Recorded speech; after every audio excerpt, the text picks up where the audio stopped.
Good evening, my friends. This is Paul, and today I'm going to be reviewing to you Fall Guys Ultimate Knockout for the Nintendo Switch. Have you ever thought to yourself, I love Mario Party so much that I would want Nintendo to up the ante? 4 players? Nah, that's not enough. 8 players like in Mario Party 7? No, we gotta have 60 players! Yeah, that's basically Fall Guys in a nutshell. 60 people all trying to get through an obstacle course, usually either to get to the finish line or to survive as you're being bombarded with obstacles. You have very over-the-top and amusing ragdoll physics that make it so that if you get hit, it feels like you've been walloped. And unlike games like Super Mario Bros. That had the invincibility buffer after you've been hit, that's pretty much nowhere to be found in Fall Guys. If you get hit with a bunch of obstacles and players, you're going to go tumbling for a very long time until you can actually get your footing. Now, there are only 3 basic actions that you need to keep track of in Fall Guys: jumping, diving, and grabbing other players. Grabbing I never found to be useful because I preferred to play what's called the solo show, meaning that it was me against 59 others. I wasn't trying to be on a team or anything like that, although you can choose those parameters in the options menu.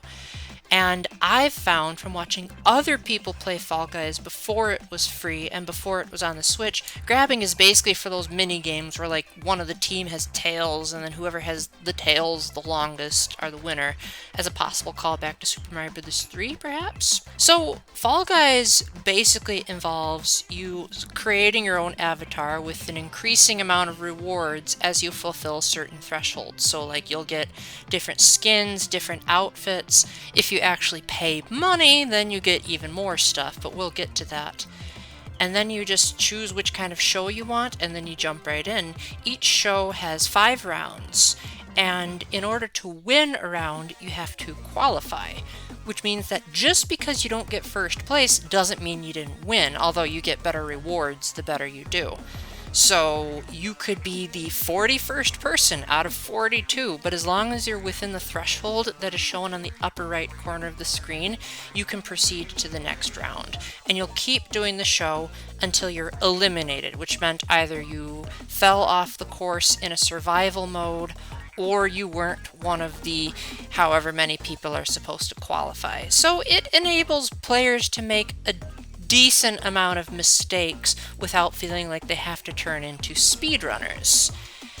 Now, the matches that you do vary in quality. I particularly really don't like the one where you have to keep track of where the fruit is and then stand on the correct space to avoid falling into the goo. That one was kind of annoying. But I did like most of the obstacle courses, especially the mini games that involved you trying to race to the finish, as I kept memorizing the lane better and better as I got along. Unfortunately, there's no way to control the exact mini games you get, unless if you hit certain parameters to make it more likely. Like if you do a duos show, for example, you'll be more likely to get mini games that involve teamwork. But otherwise, it's pretty much completely up to chance. And so basically, you just have to keep practicing and hope that you can get a consistent win streak for 5 rounds straight. Now, there's no story mode or single player stuff of any kind. There's not even an offline mode to play with computer opponents. You have to have a good online connection. And you have to be willing to play with a lot of random people, especially if you're playing on the Switch. This is by far the buggiest version to date, which is really a shame because this actually got delayed to make it easier for cross-platform play, and it's still really hard. I had it a little bit easier than most, as I was eventually able to play with one of my friends who had just created an Epic account that night to play it. And we had a little bit of hiccups. We had to both restart our systems. She was on PC, I was on Switch, and eventually we got into a lobby. But the fact that we had to restart is like, that's kind of stupid. Like, couldn't it have been something as simple as, oh, you forgot to press the A button at the right time? Like, something that's much more obvious. But then I tried friending with other players on the Switch. Some of them, it would say that they were online, but they weren't. Another one of my friends had to delete her account and start completely over from scratch just because she had been playing it on a different system, and when she tried to transfer her progress over to the Switch version, it deleted her account.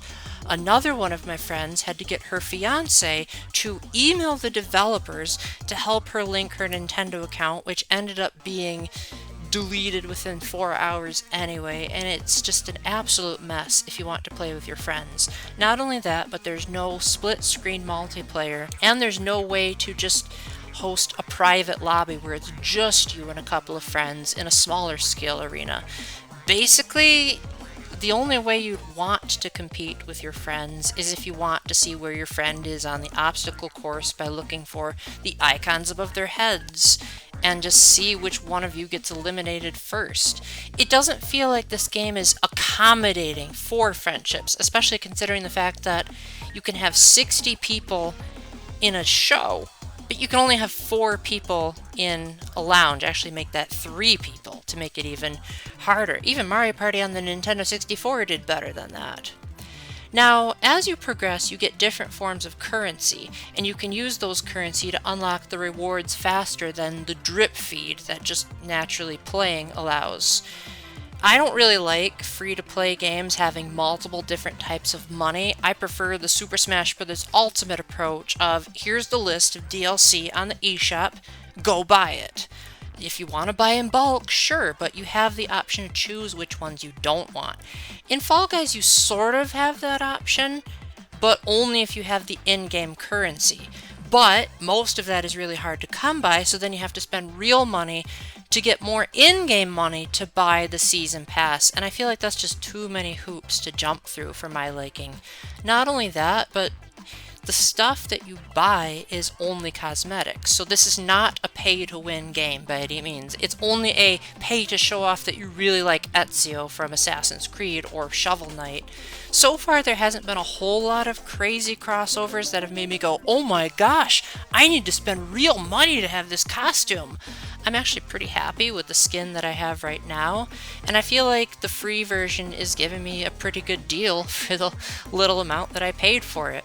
Fall Guys isn't a particularly deep or long game. It's really all going to depend on how much you like Battle Royale type of games, as eventually the minigames are going to start really repeating themselves. Playing it on the Switch makes the other players very laggy, and sometimes they'll just like drag along instead of the game animating their footsteps. The art style is overly simplistic, but then again it doesn't have to be overly complicated given the nature of the game and the design of the Fall Guys. The music is also pretty decent. I mean, it's not orchestrated, but I don't think an orchestra would fit in this setting. It really captures that this is summer and we're here to have fun type of vibe that I praised in the ARMS DLC for Smash and also in ARMS in general. However, there's no single player mode, there's no missions mode, there's not really anything apart from just playing the game. So if you're expecting a much deeper experience, then you're probably better off playing something like Mario Party, which has a mini-game decathlon. This game has nothing of the sort. One thing that I am very grateful of is because this was made by Epic Games and not by Nintendo, it is both much easier and much harder to get your friends in, as you only have to type in your friend's name if they play other games made by Epic, such as Rocket League. So you don't need that convoluted friend code method that Nintendo insists on doing, and you can even do that with people that aren't your friends on the Switch. But on the other hand, the keyboard is really laggy, and it doesn't seem like people register when you get invites from them, especially if one or both players are playing on the Switch. So this is a free game, so I highly recommend picking it up, but just don't expect to have a lot of long-term enjoyment, and especially don't expect it to be this shining example of amazing performance on the Switch. That's what you would do for Mario Party Superstars, but then again, you also pay $60 for that game, and this game is free. So you're not really hurting yourself by downloading this. Although you might be disappointed that there's not too much to it, but then again, that's also kind of the point. It's a nice pick-up-and-play game that you can play a few rounds, go and play something more involved. And hey, at least the game is honest with what it's trying to be. It doesn't try to be anything more spectacular than a huge party lobby with 60 people at once, which still kind of blows my mind when I think about it. So anyway, thank you very much for watching. Let me know down in the comment section if there's anything I missed, or if you have any critiques that you'd like to give me. And until the next time, keep the faith, stay epic, and God bless. Bye!